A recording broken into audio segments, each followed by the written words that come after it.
So you want to just get it done. So I'll just do a quick intro because I got a lot of questions that I can ask and a lot of stuff that we can take this. So it is recording, which is good. And if you guys want to come back, we may go like 5 extra minutes just due to the fact that we started 5 extra minutes. So I want to get as much value as I possibly can. And might just get going without Tina. Because the first question we should know. So somebody's got a lot of background noise. I'm going to try to mute. So yeah, we can. Oh, it's trying me. Let's try it, member. All right. So we'll get right into it. The first question is an easy one. Well, we don't have to ask your name because I already said your name because I didn't want to stump you right off the bat.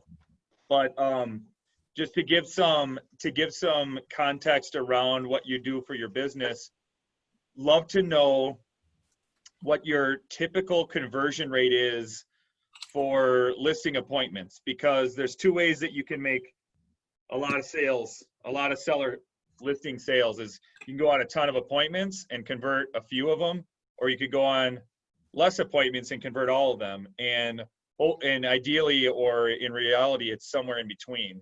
So just to give a little context of your typical conversion rate, and did it change this year? No, did it get a little better or worse this year through this pandemic? I'm kind of throwing a curveball. If you don't know, you don't know. So who wants to go first from the panelist perspective? I'll go first. So before I came to the team and before I came to Keller Williams as an independent agent with the other company that I was with, I mostly, all my listing appointments were people in my sphere or referrals. That was like 80% of my business. So I think my conversion rate was a lot higher. I wasn't really competing for any listings. And so since I've been with the team the last couple of years, it's improved since over last year. But part of that is because I've changed what is a listing appointment versus what is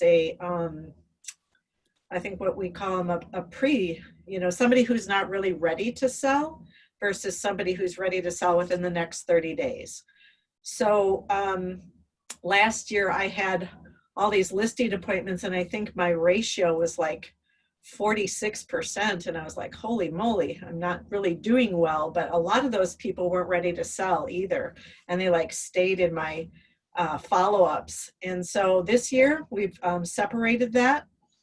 And I would say that my conversion rate's about 65 to 70%, which is obviously better. But I go on a lot more appointments now that I'm competing with other agents, at least 1 or 2 other agents. So. Yeah, and that's a really good point. So if you guys want to really track your numbers well, as far as appointments go, there's a lot of people that are like, hey, if you have good relationship with them, can you come out to my house? Can you share what I might need to do? Blah, blah, blah. I'm thinking of selling in the spring and it's like January or December. And you count that as a listing appointment, but then you go back out there in April and you forgot you counted it as a listing appointment. And so you count it again. And so ultimately you're hurting your accurate numbers.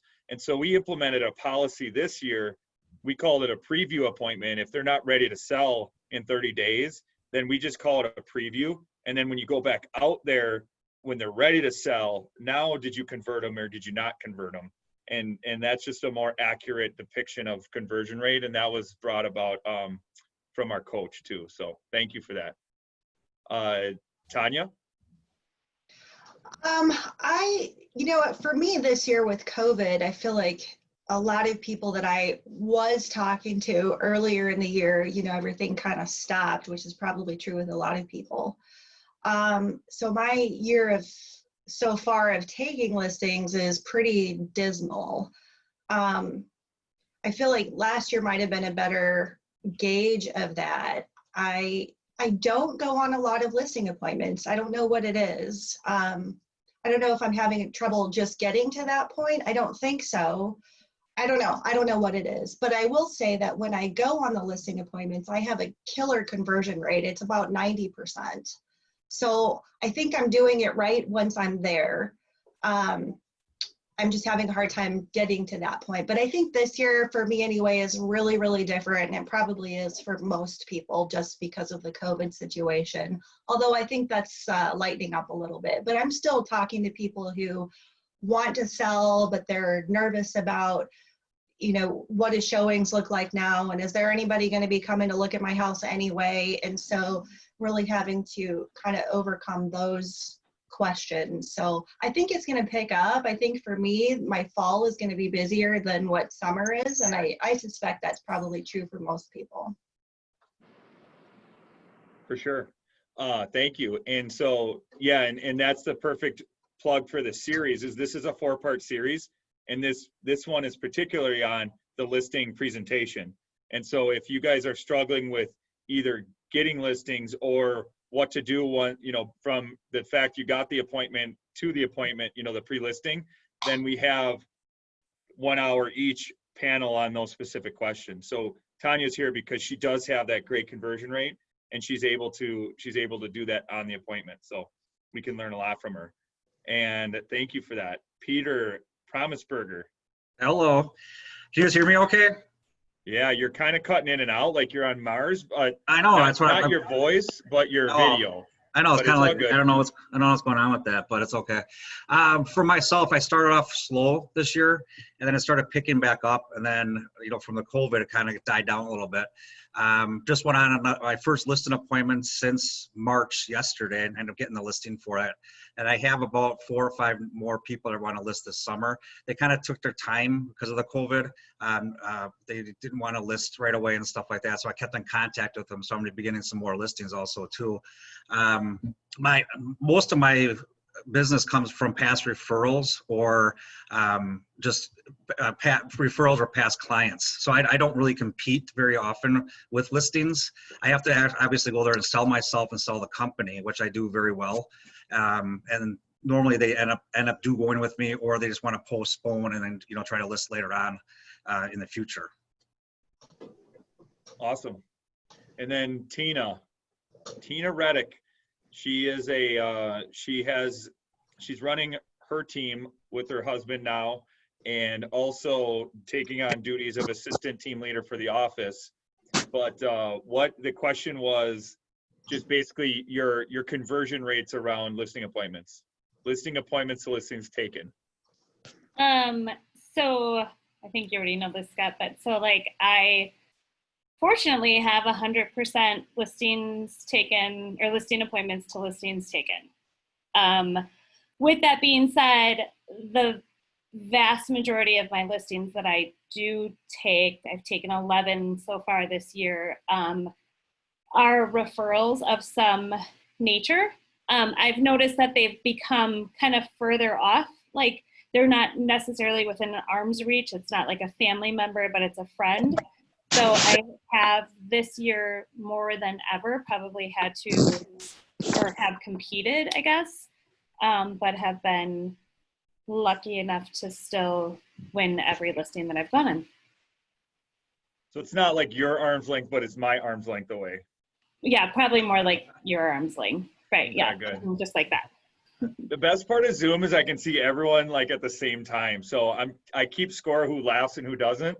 So just keep that in mind. First question second question is, I think very important. It's not part of the actual listing presentation. However, it can set you up for failure or success. And so I was just curious, I don't know the answers, but what do you do, if anything? And if you don't do anything, just say I don't do anything. But what do you do, if anything, to prepare yourself mentally when you're going on a listing presentation? Because you go there all flustered and rushed, and that it's going to show up during the presentation. Do you guys do anything specifically every time to set yourself up for success? And I will start with, I'll just start backwards. So Tina, do you have any routine as you're listening? Like you listen to Eminem on the way or something? Like it's actually really funny. So I do listen to like some pretty hardcore rap music Like that's just my go-to, get me like pumped for it at a pretty high level. And then I do a lot of like self-talking in my head, just reminding myself to like slow down, ask questions, do less talking and more listening. So I try to have those conversations in my head, and I try to just vision when I get to the door, what is that going to look like? And just kind of those small reminders of just making sure not to, because I have a tendency to talk really fast and keep talking. So I do go over those in my head as I'm listening to my music. Okay. Peter? What I do is I'm a talker. On the phone constantly when I'm in my car. I actually put my phone in my back seat and do not answer the phone for anything, so I can mentally prepare myself for going to a listing appointment. And I just don't want to get that phone call from somebody, and all of a sudden it's such an important thing that I'm thinking about that, not the listing presentation. So I just want to keep focused. Cool. That's And a then good tip. obviously windows down, radio up, and stuff like that. So it's all good. All right, Jackie?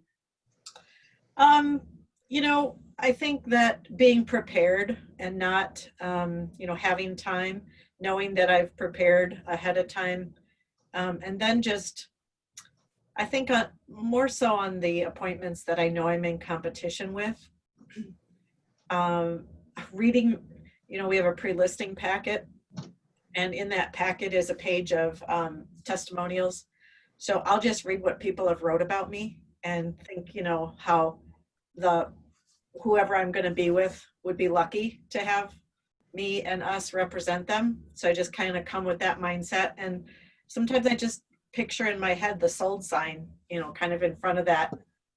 And it's all more of a mental, but that's more with, I do that probably more with, again, people that I know I'm going to be in competition with, just to motivate myself to feel more confident, not to be worried like I have to, you know, try to win them versus they would be lucky to work with us, because we do such a great job, because you know, for all these reasons, that all the, you know, things that people say about me, people say about us, the company, the team. So that's what I do.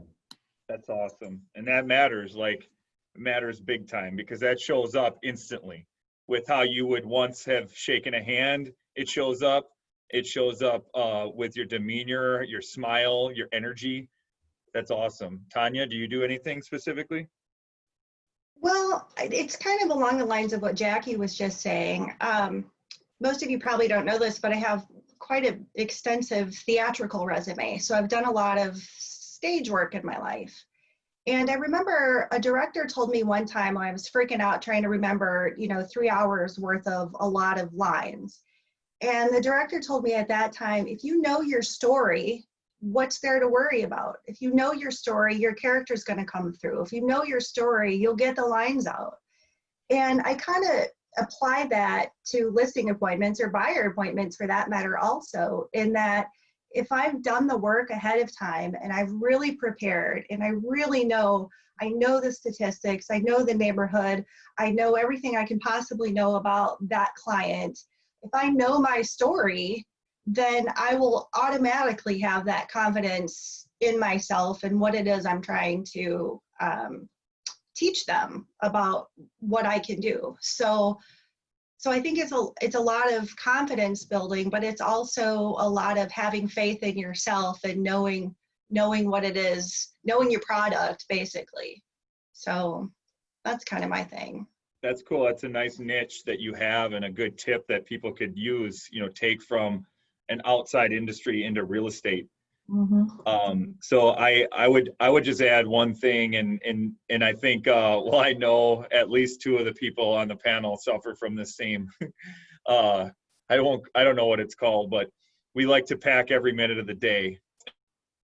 We might show up or be too rushed, you know, maybe we're cutting it way too close. And just an awesome tip is, you don't ever want to be early to a listing appointment. You know, you don't want to show up and knock on the door early, because it could, you know, there could be adverse side effects to that. Like maybe they're not, there's a lot. I've had a couple stories that I won't share, but there's adverse things that could happen when you knock on the door early. They actually might be angry with you, but you definitely don't want to be late. And so if you can go there, drive the neighborhood, just kind of relax, talk to yourself, see if there's any for sale signs that haven't shown up, see where the nearest park is, see where the nearest school is. You're guaranteeing yourself you're not going to be late because you're in the neighborhood, there's no traffic.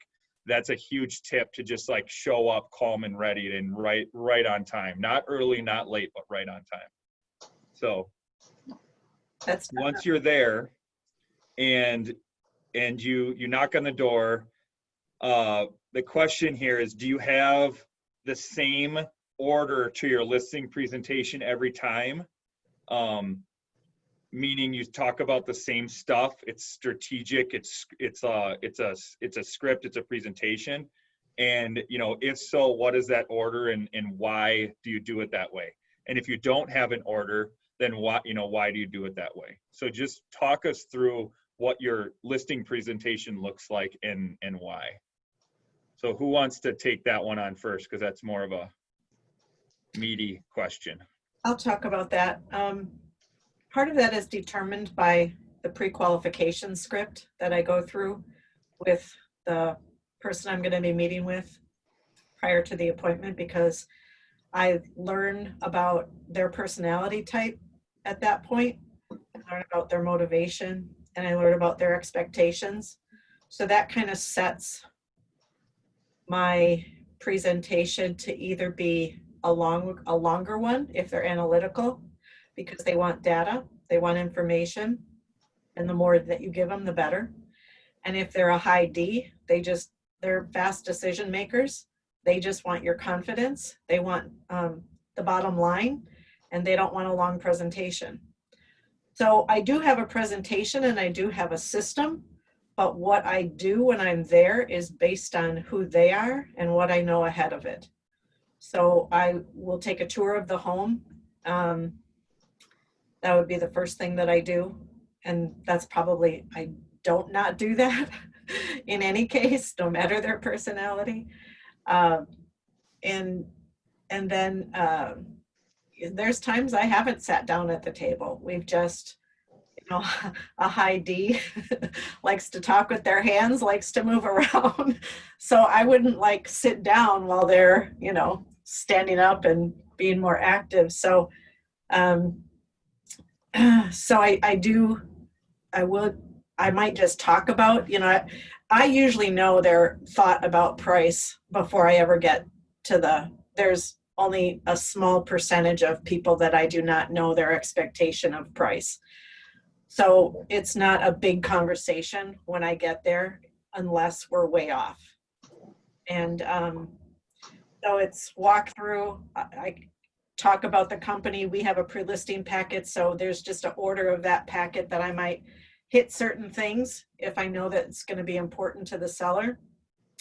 And then really setting the price, and when they're ready to go is the only thing left to do, and signing the contract. And I know prior to going to the contract whether I'm going to be possibly signing a contract as well, and whether I have that with me or not. So you really base it off, you've got an order of what you can talk about, you've got it planned. Mm-hmm. However, and this is another question that I'm just curious and love to ask, and you answered it, was basing your presentation off of, you have the same material, but you have 4 ways of presenting it. And the 4 ways of presenting it are based on the 4 personality styles. And you mentioned the D, or the driver. It's like, hey, I don't care about details. Why are you thinking that? And just show me that you can do it. The I that just wants to talk your ear off and show you where their kid hit their head on the wall and there's a dent, and the measuring chart and how tall they were when they were 12 versus 18. You've got the compliant person that just wants data, and then you got the S, or the safety person that's just really scared, and they want you to hold their hand and walk through the process. And so I know you were, Jackie and Tina both went to Jeff Glover's summit around the listing presentation. And, you know, this is a 1-hour class, but just say that was like 2 days around the listing presentation. And that was one of my biggest takeaways around that. So you have the same thing, but what you talk about, because you do such a good job pre-qualifying, it's almost like a slam dunk of what walking into an appointment when you know this is what they're thinking for price, this is their personality, this is their motivation, this is their time frame. You're going there and you could probably, with some, just walk in and say, you know, do you feel confident talking to me or working with me? And okay, here's the paperwork, and all right, we'll get ready on Monday. And we might over talk ourselves out of a listing. So that's awesome. Who wants to go next? I will. For myself, consistency is big thing for me. I always go there, you know, obviously to say hi, and then I want them to walk me through their house and tell me all their updates that they've done to the property.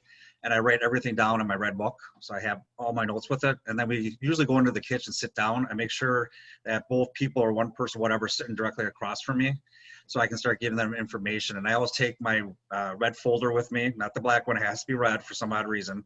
And then I put in my CMA on the right-hand side, my listing presentation on the left-hand side. And then I always print off when they bought the house last and their tax index. And I put that on the right-hand side also too. It's just, it has to be consistent. And then I always talk about the company first. Just what, you know, about Keller Williams, just a little bit of information about them. And then I talk about myself briefly, and then I always start going over the listing presentation. But at that time, I kind of read the people, because a lot of times people don't want to listen to a presentation. They just want to they want to get done in the meat and bones of everything and talk about price. So sometimes I give them the listing presentation, we go over it, and sometimes I just do not. Like yesterday, I did not go over the listing presentation because I knew he was just eager to get a pricing for his house. And then we go over the CMA, and we start talking about number. I give them the complete CMA where they can take it apart, look at it and everything. And then I kind of just interject. I'm like, what do you guys think you guys want to get for a price out of your house? And usually I can get them to give me a number.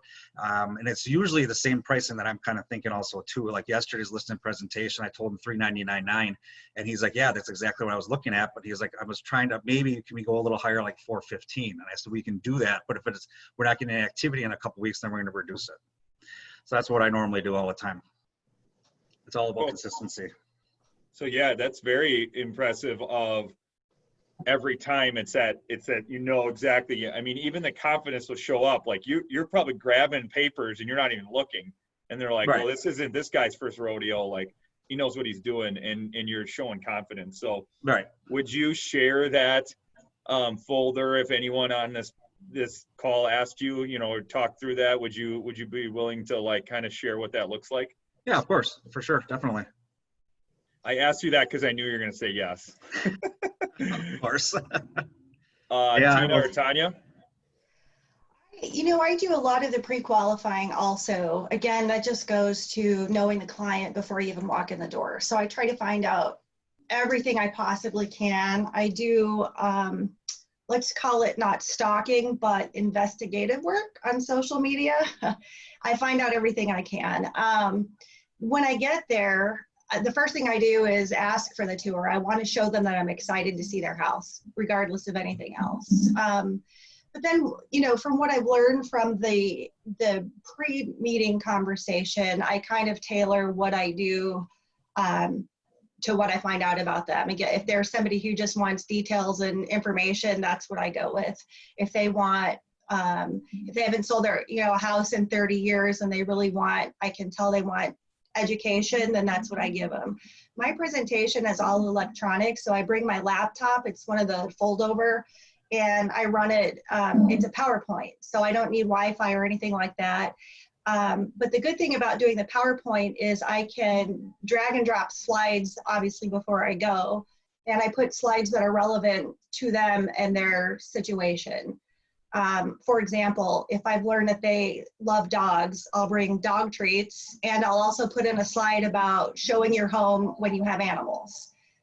But if I'm going to meet somebody who lives in a condo and they don't have animals, I'm not going to put that slide in. So I make the whole consultation really, really personal to them. So sometimes it's 30 minutes, just, you know, give me a number and let's sign the paperwork. I don't care what the price is. And then some people, I had a listing meeting a couple of weeks ago and it was 2.5 hours, and it wasn't until I left, we didn't sign anything at the time, but it wasn't until I left that I realized we never even talked about price. It was a really, really good meeting, and I was able to share a lot of information and learn a lot about it, learn a lot of information. But yeah, it's just amazing the different, how you really, I think, have to adapt to your audience, really. And I think that's really, really, really important.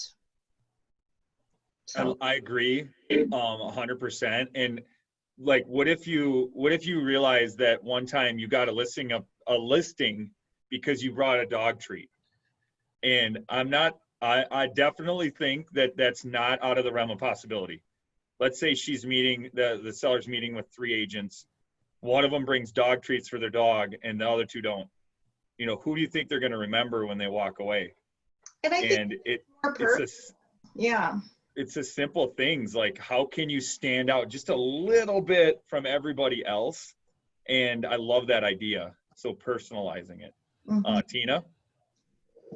You know, kind of going to your point there is that after each one of my listing appointments, I always send a thank you card just for their time. And you know, and I always also send a $5 Starbucks card with them too, just letting them know like, hey, I know this is a tough decision. Enjoy a cup of coffee, you know, while you're making your decision. And I know for a fact I've gotten 2 listings as a result of that they've said that they were going to go with other agents, but after they got my card, they decided to use me as their agent. So it is those little touches that do make a big difference, I think, that kind of sets you apart. And also, I think keeps you in their mind afterwards. But when it actually comes to the listing presentation, the first thing that I do since we've gone to Jeff Glover is I always, you know, obviously enter the house, rate the sellers, and then ask to take a look around the house by myself so that I can look at it in the eyes of the buyer. Just letting them know that, yep, afterwards you can still show me around and show me, you know, the details that you've done or the updates, but I want to take a look at it from a buyer's perspective first. And so that's the first thing I generally do. And while I'm doing that, I give them my my listing presentation packet that just has some testimonials in it and some other information, and they can look that over while I just quick run around the house. And then other than that, obviously, I think just trying to match their personality style is really important. Like Jackie and everyone else kind of said, you know, if they're a high D, then just quick whip through it. You know, if they need just mimicking and matching them as, you know, their personality style. Okay.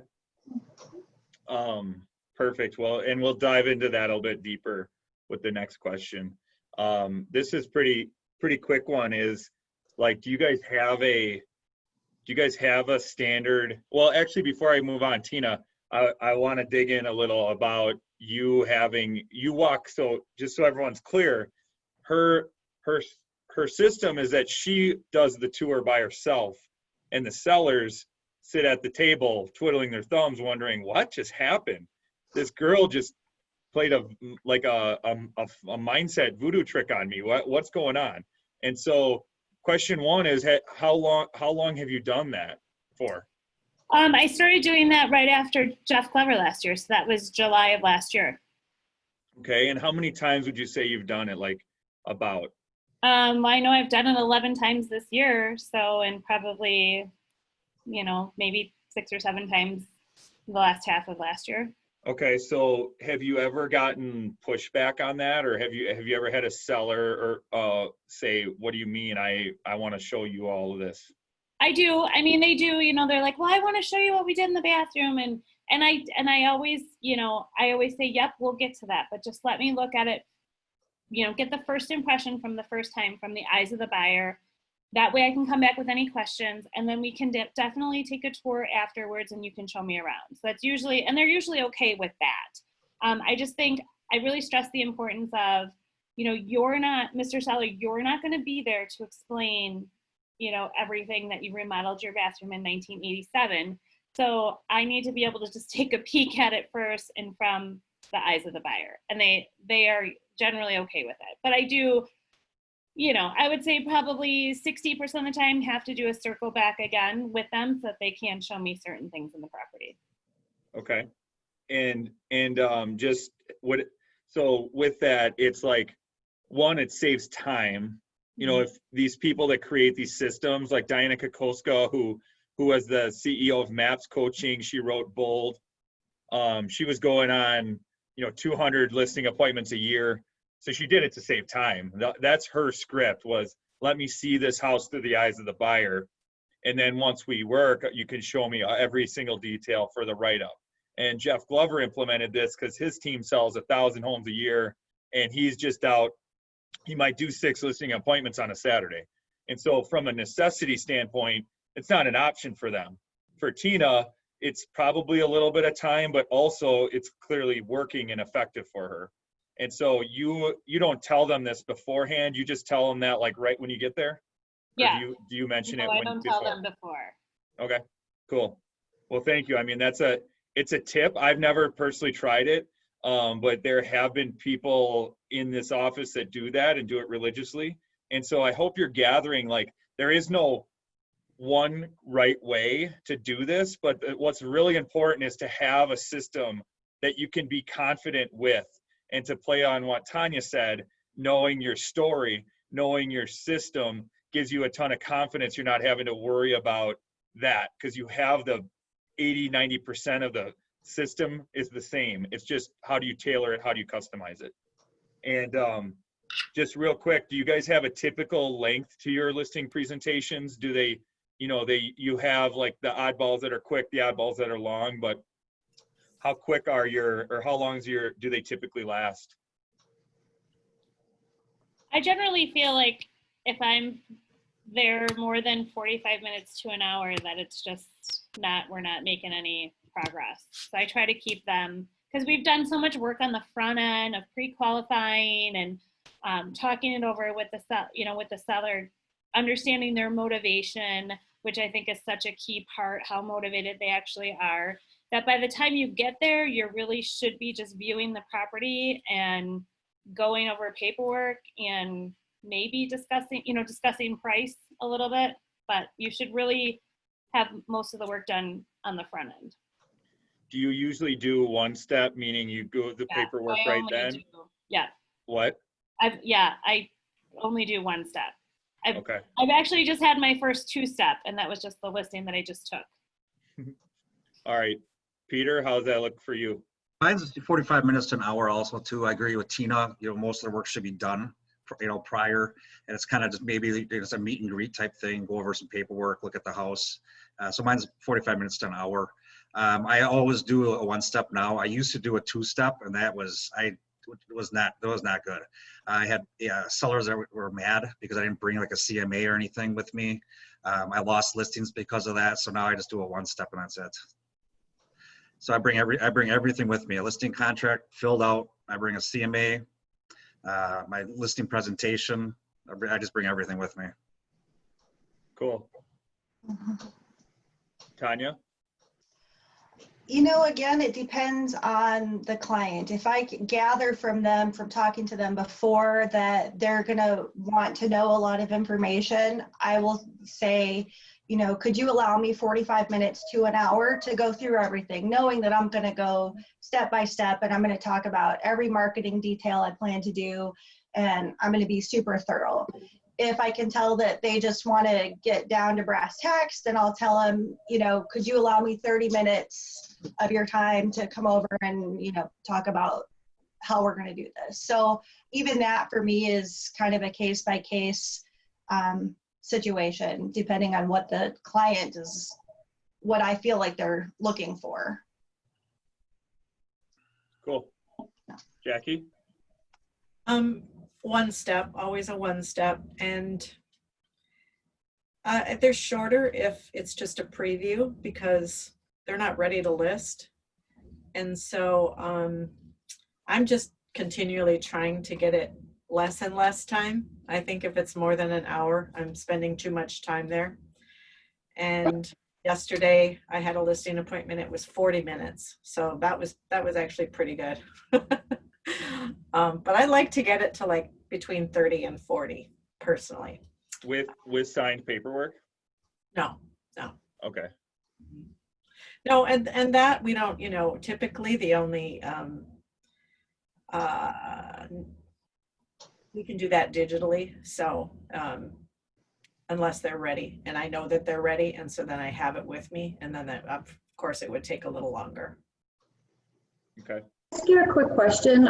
When you talk about preview, sorry to interrupt, I have a couple that they're buying with me. They want me to just they're not ready, they don't need a home sale contingency, they're not ready to sell yet, but they want me to come over to say, what would you recommend? Should we tear up the carpet? Should we not? Just sort of give us some ideas before we list it. Would you recommend I take any documentation with me at that time and try to get it closed?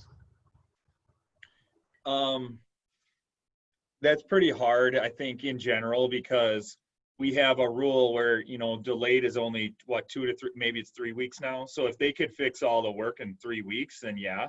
But if there's a lot of work, then we would just, you could bring it and you could talk in, you could probably do it excluded, because my thought here is like, some people just want your advice and then they're going to go list at FSBO. So how do you protect yourself to say, hey, I'm the agent, I'm the professional. Before I give away all my knowledge and all my expertise and all my pricing, how can I protect myself? And one way to do that is an exclusive listing. Like if they want to sell in like 3 months, just get them to sign that contract. It's not live, you're not marketing it, but you're just saying, hey, do you commit? Do you like how I price homes? Do you like how I work? Do you like my advice? If so, let's get this relationship going and let's put a deadline on the date when it can go live. And then I'll be your expert, your fiduciary expert from now until then. And at least they can still back out. They may not know that, but at least they're like committing to saying, yes, I agree to list with you. Even if it was a sheet of paper that just said, I, agree to list with you come this day, like just very formal. There's a option of those in the One Spot for Resources. It's just like a listing commitment. It's just 1 page and it just says, I agree to list. And at least they're like committing. It's not binding, but it's something, because that's a real possibility right now in this market. They start talking about it at work, or they do a rummage sale and it's like, well, how much for the house? And then it's gone. And now you did all that work and you don't get anything for it. So, okay, so cool. So, how do you guys present price? So, one thing that stood out from the Glover University class was he said we win or lose listings based on 2 things, and 2 things only.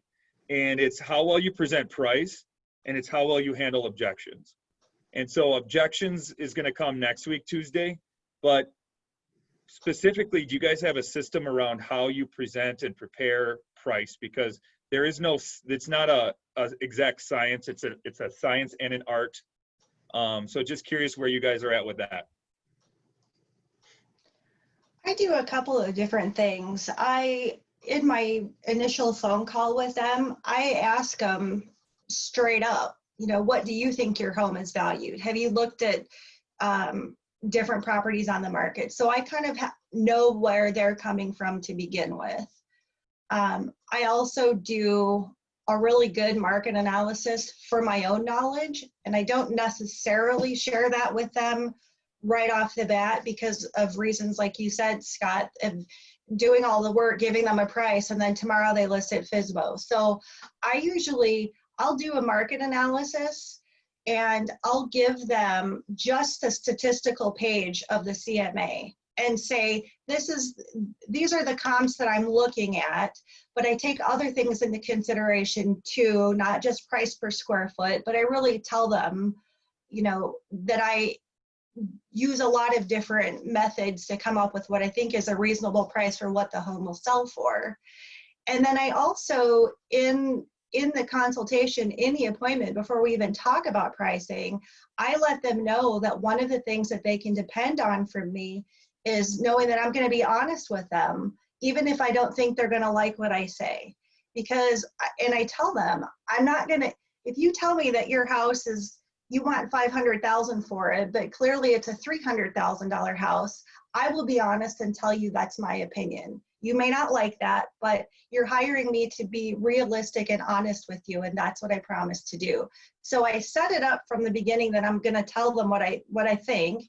I'm also going to tell them that there's a variety of methods to come up with pricing so that they don't think it's so easy. And then I give them something that they can putz around with and try to figure it out on their own. And if, you know, and if I ask them in the meeting, or if I ask them before, which I have, what do you think it's worth?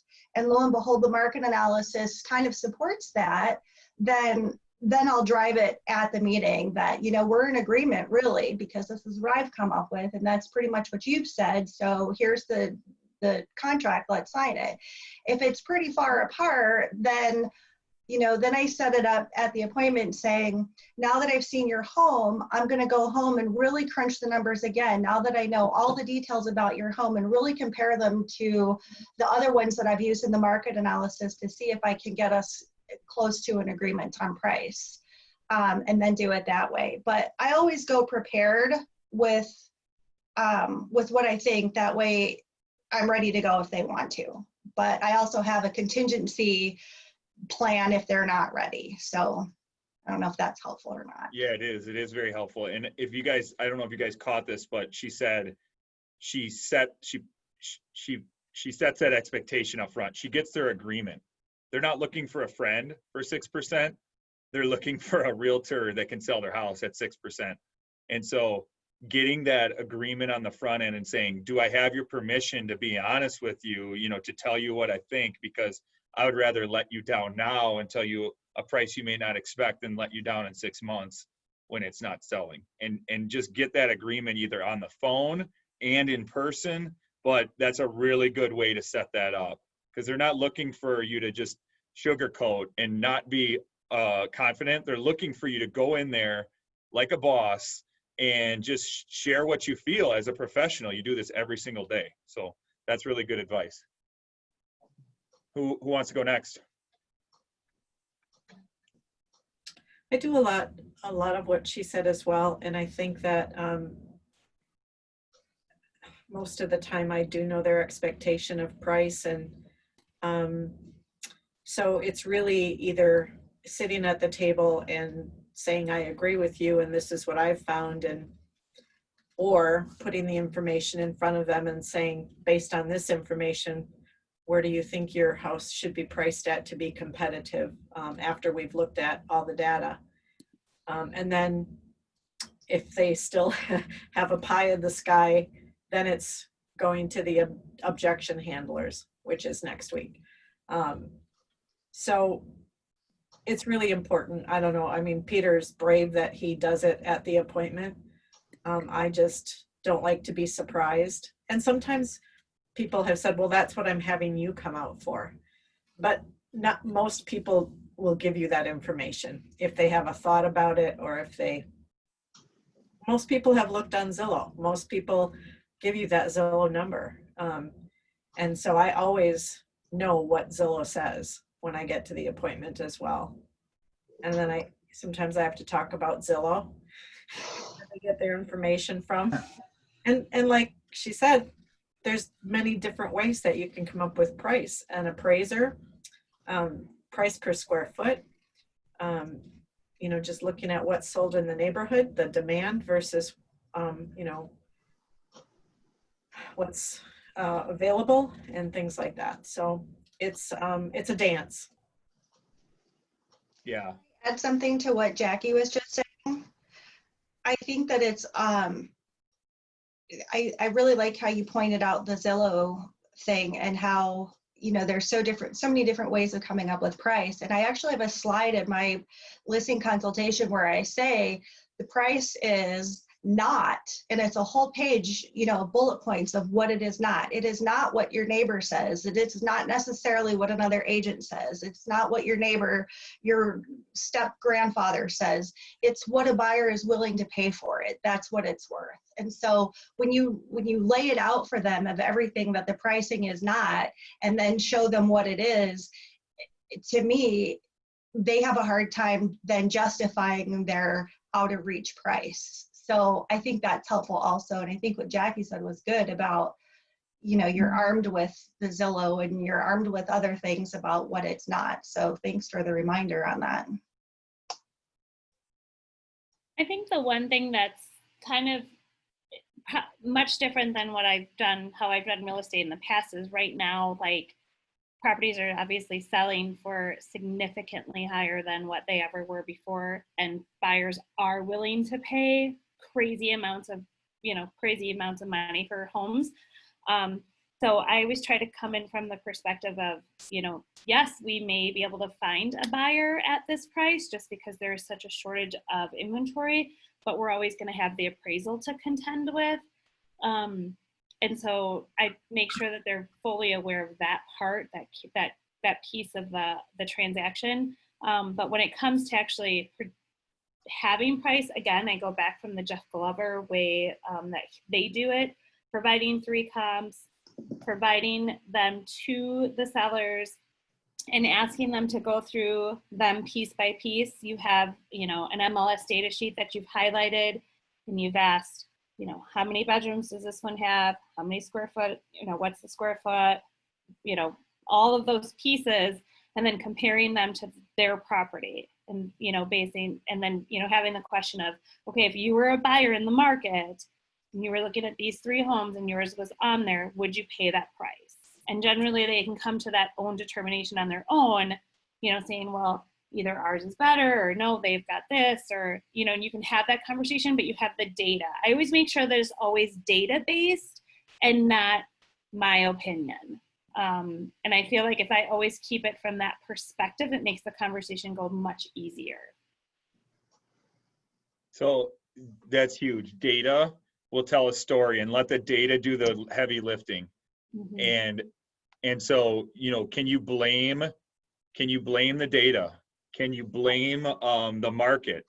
Like, and so you're not, they shouldn't be blaming you. You're just sharing data. If you go to buy a stock, if you bought a stock for $100 and then it was worth 40, like, no one's going to blame you. You know, the market's to blame. And so I love letting the data do the story. And then also the second thing she said is putting them in the eyes of the buyer. Like, would you pay this for your house? These are the 4 homes available. What would you do? And it gets them thinking. You always want the buyer to think like a seller and the seller to think like a buyer. Mm-hmm. Right. Peter? Yeah, I'm here. I'm still here. I'm obviously having computer issues. My face is not on there anymore. For me, I spend a lot of time with my CMA. I actually do it one day and then I put it down and then I pick it back up the next day and go over it myself. So I usually spend a couple of days on my market. And then when I present that to the seller, because I always have them look at it by themselves first. And usually they don't know what they're looking at. Then I go through it and I tell them exactly why I picked this property for a comparable. And then I always slide that right in there and I ask them, what are you guys looking to get out of this property? And most of the time, 9 out of 10, they will tell me. But I do spend a lot of time on my markets. I think the biggest thing that I've heard from all of you is that you're not going in there like blind from the start. And so when you say that, when you walk in there and you say, oh, I'm with these people for 40 minutes, you've already probably spent 15 minutes with them at least on the phone. You've gotten through a lot of these questions, a lot of these objections right off the bat. And the purpose of all that pre-qualifying is so you don't have to talk about yourself on the actual listing appointment, because they don't care about you or want to hear about you. They want to hear how you're going to price their home, how you're going to market it, how you're going to sell it. And you guys are walking in with a really good baseline of that. And Tanya, you said you have, so you guys are on the chat, it's talking about not only with price around, you know, what they're going to get for it, but what are they going to net from it? And so they break down all the costs and the net proceeds of like, this is what you can walk away with. This is what you can expect. And if you don't have that and you say, oh, I'll get this to you. Well, guess what you're doing to yourself? Guess what that seller probably makes it very easy to say to you. You know, oh, we're gonna wait, or oh yeah, let us know. You know, you're making it easy for them to not list with you. And I've lost many listings by not being prepared from price and trying to wing it and saying, oh, now I've seen your house, I'll get back to you. And then I never, you know, it just doesn't happen. And so even if you do a two-step, or even if that's your system, like definitely set the expectations up front, because you don't want them to think that you're going to go over price and then you tell them, oh, you know, now I've seen your house, I'll come back and we'll talk in a very big detail of it. But like, again, if you can confidently show price and skills, then they're going to feel very confident in listing with you. Yeah, I think another important thing right now is that, and this is something that I do in my pre-qualification conversation, is I ask what they owe on the house. And there's a way to do it that they don't feel like I'm being intrusive. You know, I say that I'm going to prepare a net proceeds sheet and show all of their costs in the sale and a couple of different possible sale prices. And, you know, what's your approximate mortgage balance? And I've only had one person not give it to me. And that's fine. They can deduct it themselves. But there's another reason. I don't really need that information to do a net proceeds sheet, but it will tell me if somebody's close to being a short sale, or and in read the article that was just put out about, you know, an increase in foreclosures and people defaulting on their mortgages. We're bound to see more of that. And so I'm just thinking of a situation where I asked that question too, and it prepared me that this could be a possible short sale. I mean, there was enough room that if we sold at the price that he wanted, that he wouldn't have to do a short sale, but it prepared me that it might. And that information is good to know going in, because it's a completely different conversation. Mm-hmm. And so one thing you guys might be thinking around, like, oh, I could never say that, or no seller would ever answer. But I promise you there's a way if you ask it in a skillful way. Like they mentioned, oh, what does, you know, Zillow says your home is worth $240,000. Is that, you know, what are your thoughts on that? Or, you know, blame Zillow. Zillow says it's $240,000. Would you be happy with that cost? You know, you're not asking them, what do you think your home's worth? But at least if they say, oh my God, I'd rather burn my house down than sell it for $240,000. Well, you got a pretty strong answer that they want more. And, or if they're like, oh, I would be tickled pink if I could get $240,000. Well, you have that kind of baseline. And you can do that with assessed value, with Zillow, with Next, you know, just a couple different options. So just like blaming those systems around price to get a gauge, even if it's a range, if they won't answer you. So just being skillful, being like a professional, and now you're armed with all that information. Do you guys have any tips around how you present the value of working with KW? Because I know some agents don't necessarily know what to say or how to do that, or do you talk about the company a lot, or what does that look like on a listing appointment?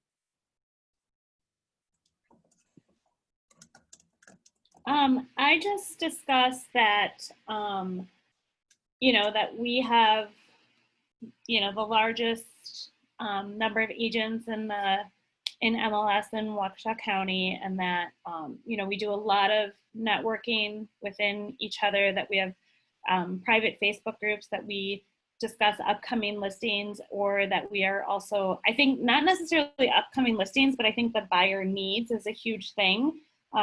Coming from a perspective that we, you know, that each day agents are putting on there what their buyers are looking for, and so that we can make those connections. I also talk a lot about our tech I mean, I think that's such a huge thing right now that, you know, real estate obviously has changed so dramatically, but just continues to change in such a rapid pace. And the fact that Keller Williams is on the forefront of that, and, you know, trying and is a, in my eyes, a true competitor in that tech race. And, you know, that's where the vast majority of people find their homes right now. So being part of having that conversation with them and stressing how important that is, those are the conversations I have regarding our company. Cool. Yeah, I agree with Tina on that. I always bring up Keller Williams just to let them know we are the largest, the biggest, the best company out there. I actually had one person that said they never heard of Keller Williams before. I was dumbfounded. I just couldn't believe it. But I had to say, you know, you're hiring, not only hiring me, but you're also hiring multiple offices and hundreds of agents that are going to help me try to sell your house. And they all like that. You know, I agree with Tina with the technology, that they spend billions of dollars on technology, trying to keep one step ahead of everybody else, or multiple steps ahead of everybody else. So I touch base on Keller Williams. I don't talk too much about it. And then I just go on talking about myself and then getting in with the presentation. Tanya or Jackie? You know, I think I talk about networking, and I talk about technology mostly. And you know, when you sell yourself, you don't have to say a lot about the company. Not that I shouldn't, but you know, those are probably the things that I talk about most. And if you're in competition, you know, with a discount broker, and I know we're not supposed to say that, but I don't have a word for it, another word for it. You know, then I'll talk more about the value of a full service broker and what that means. But and just the national status, the number of years we've been in business, and the number of offices we have. So, but mostly technology and networking. Okay. I talk about worldwide, but more specifically across the country, because if you have an upper end home, I always say that, you know, I've got a vast group of colleagues across the country who may have somebody moving to this area. So I'm able to market all across the country for your house, not just here in Wisconsin, or not just here in, you know, southeastern Wisconsin. I've got a wide variety of colleagues everywhere who are helping me to sell your house. And I think people really like that. Yeah, when you say, okay, if someone's from out of town, they're not going to know a local company. They're going to know the big companies. And to Peter's point, you know, 5 years ago, we're coming up on our 5-year anniversary here. 5 years ago, I'd say KW, and no one knew what it was. And, you know, it was hard. We had to really talk about it. They thought that I started my own little private company. And I'm like, well, no, it's got like 160,000 agents. And, you know, it came up a lot, and now it's bigger and bigger. So people are starting to realize that. And so I wanted to quick show you guys some resources here on where we can go from here, because I know we could sit on here for probably at least another hour and continue to get a ton of wisdom from these guys. But let me share my screen really quick, because I want to show the theory and you know, action items and next steps of where you could go. And so this is the one spot for resources. If you're in our office, you'll have this link. If you're not in the office, then I can get you this link. But this piece right here, I have a little organizing to do down here. Like I would put this in here. But if you go into the win listings category, this is tabbed out in terms of like how I developed a listing presentation and the steps that I took. And so if you want information, for example, on what to do for pricing, you could go to this pricing tab, and you've got some graphs, you've got some things that I've pulled from people, some visuals, because a picture shares 1,000 words.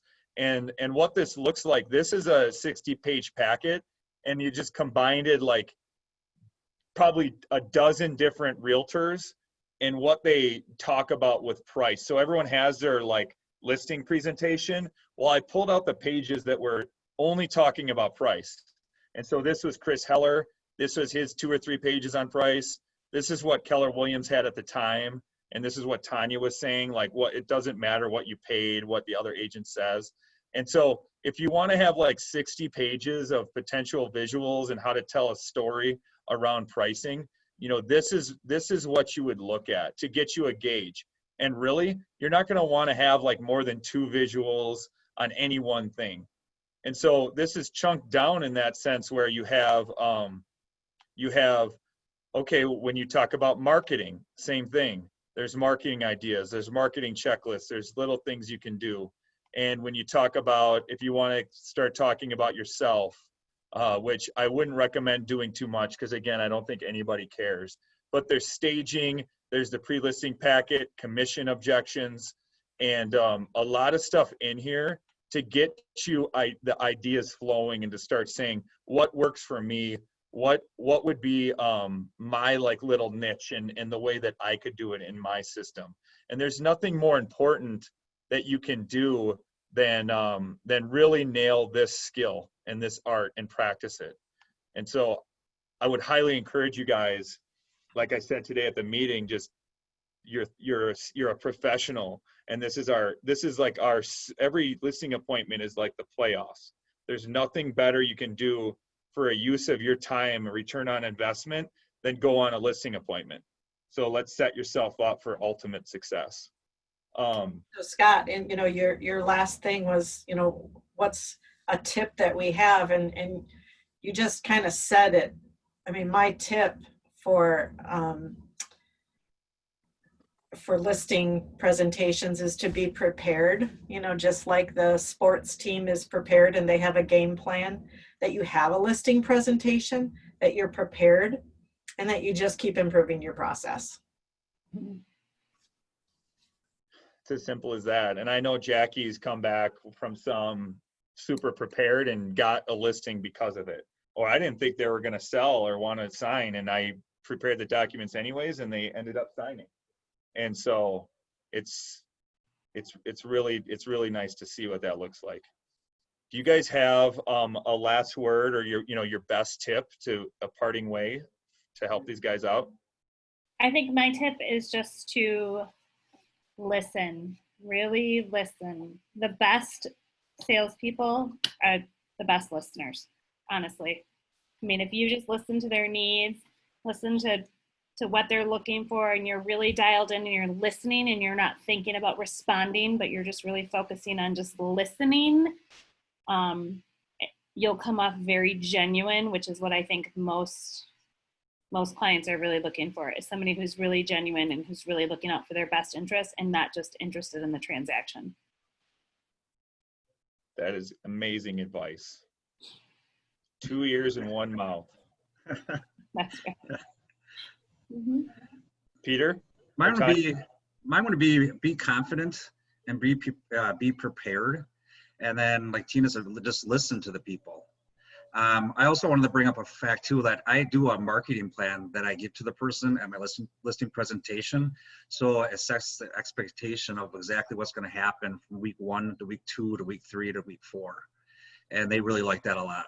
So a good marketing plan, so they know exactly what's going to be happening. So they're not questioning you at all. You're setting the stage of that. This is, you're not putting a sign in the yard and just hoping that it's going to sell. Right. Like this is stuff you're going to do specifically. And right. Maybe the other realtor that they're interviewing would do the same thing and more, and they didn't tell them. They didn't show them. And so like, wow, Peter's going to do a lot. I'm going to work with that guy. That's awesome. Tanya? You're on mute. Hello. Hi. I agree with what everybody else said 100%. The only things that I would add would be I try to come from contribution, and I try to really make it personal. So like I was talking about, I do my investigative work before, so I know everything I can know about them. I send them a pre-listing presentation, I guess you could call it. I send them over email or in person if I can, but definitely over email. And I've got everything personalized. I've got their name on the front. I've got a picture of their home on the front. Then when I come and do the consultation, it's very personal. And then when I'm done, I send them a post one. Thank you for your time. So in the pre one, I tell them what we're going to talk about. Then we talk about it when we meet. Then I send them a follow-up one saying, thank you so much. Here are all the things that we talked about. Here's what we're going to do next. And I think that just, again, coming from contribution, providing things to them and showing them that they're important and showing them that they're an actual person with a need that I can help fill versus just give me the listing and let's go, which, you know, a lot of other agents do that. So yeah, those are my 2 tips. Thank you guys so much. This is very beneficial, and I know that the 4 of them on this panel would be willing to help. And I don't want you guys to get into analysis paralysis. You know, you can start and do something small to move you in that right category. So don't compare your first domino to maybe their 27th domino, because they've already had to go through domino 2 through 26. And so we're here to help in every way that we can. You could rewatch this, you could go over it, but thank you guys so much. This is what I love about this company and our willingness to share. So No thank problem. you very much. Everybody. Thanks. Thanks, everybody. Bye. Thanks. Bye. Bye.